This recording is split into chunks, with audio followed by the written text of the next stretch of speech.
واضح ومعلوم أنه هذا القصف يؤدي إلى خرق دستوري والمعايير الدولية، كما معلوم أنه حفظ سيادة دول الجوار وعدم اعتداء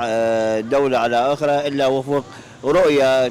تتخذها الطرفين إن كان هناك مسبب حقيقي لهذا الهجوم. لكن هذا الأمر الذي قامت به تركيا بالقصف إقليم كردستان العراق هو أمر مرفوض ويجب التحقيق فيه، ويجب كذلك على الحكومة العراقية الاعتماد على قضية مهمة تدوين لها واللجوء إلى الأمم المتحدة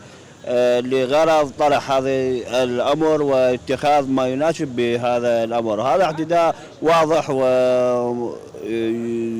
ويحقق بعض الشيء على أنه هناك من بعض دول الجوار لديها رغبة بالاعتداء على الجانب العراقي بشكل مباشر وسافر، لكن العراق اليوم يعتمد معايير دولية وحكم العلاقة بين الدول تكون مبنية على وفق ورؤى تكون محفوظة السيادة لجميع الأطراف. فهذا الأمر غير مقبول، ويجب على الحكومة العراقية والجانب العراقي أن يتخذ الإجراءات القانونية ويكون له معايير وفق حتى يكون واقع حال أنه إن فكرت بعض الدول الاعتداء يكون هناك أمر واضح ومعلوم على أنه العراق يتمتع بقابلية وسيادة متكاملة ويحفظ حقوقه من جانب الأرض والسماء، وعدم ترخيص أي دولة بالاعتداء على أي شبر من أرض العراق.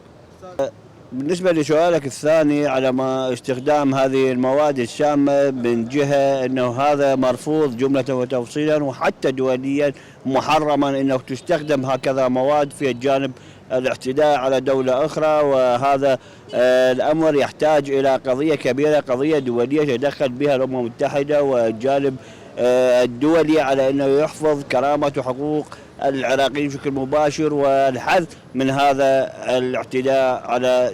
كل طرف من الطرف العراقي.